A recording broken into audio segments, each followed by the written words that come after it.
আপনাদের সামনে কিছু বলবে আমাদের সিনিয়র টিচার পুষ্প ম্যাম। আসসালামু আলাইকুম সবাইকে।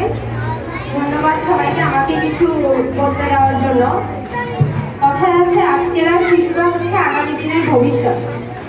আর শৈশবকাল হচ্ছে এমন একটা সময় যখন বাচ্চারা নতুন নতুন জিনিস শেখে এবং সেই অনুযায়ী তারা আগামী দিনের যাত্রাগুলো এগিয়ে যায়।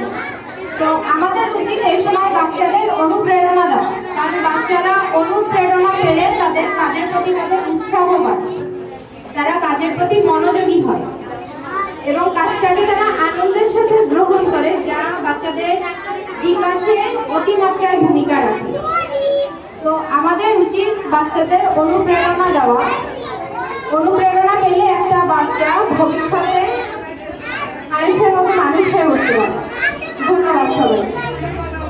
অসংখ্য ধন্যবাদ পুষ্প ম্যামকে। এরপর